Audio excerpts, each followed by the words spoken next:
All right. Hey, everyone. We're going to go over the IsAnagram problem. This is another relatively simple array-based problem that we're going to look at two different words and see if there's a possibility that they are anagrams.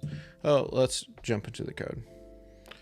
Okay, so I've already built out the very basis of this. We just have a function IsAnagram. We're taking an input of two different words and we're going to return true or false for this value. Here in the comment, I have Rocket Boys and October Sky. Great book if you haven't read it.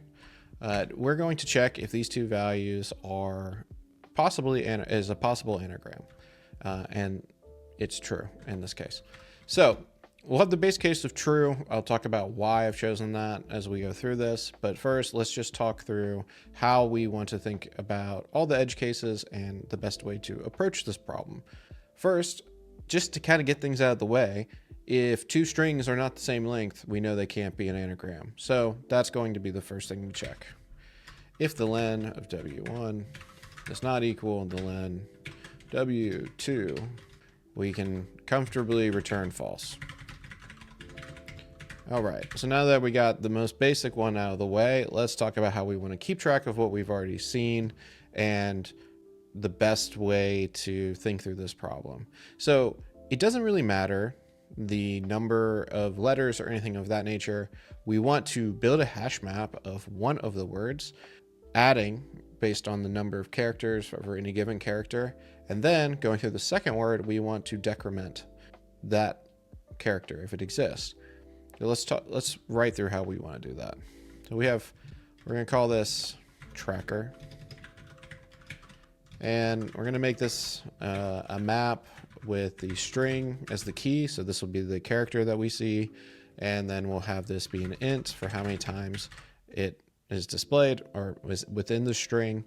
And so now we'll need to split out the string, and then with Go, we'll have to import the strings library, which is part of the standard library, but depending on your setup, it might automatically import for you, but if not, you'll see just add the import.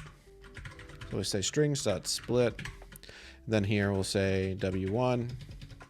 We'll split on every character and see it there on line or 9 above. We'll see import strings. It's already automatically done. If you don't have that, don't worry, just write that in.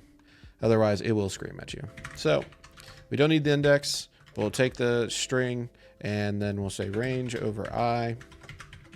And for this, what we want to do is build up that hash map. So we'll say tracker S++.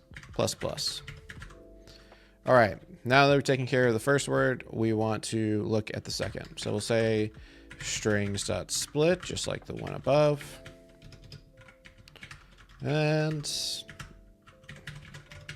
now we want to loop over this as well. But instead of adding, we are going to subtract. So we can say range of J. Range of J.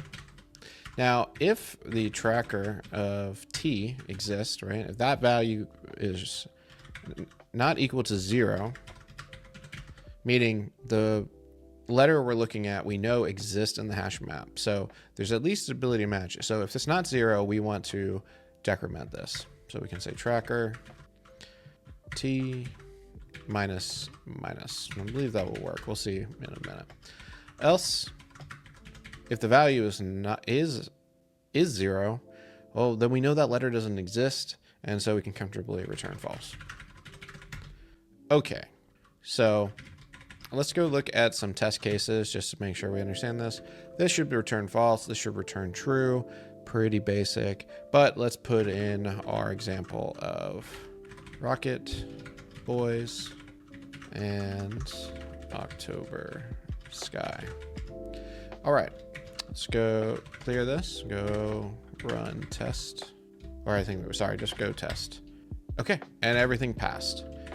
So this is an interesting way of thinking about it. It's kind of like the stack, but in a not stack way, if that makes any sense. But what we want to build up is this idea of what we've already seen and then what we are going to see in the next word. It does not matter which order, but we're just checking, hey, are all things equal for each character?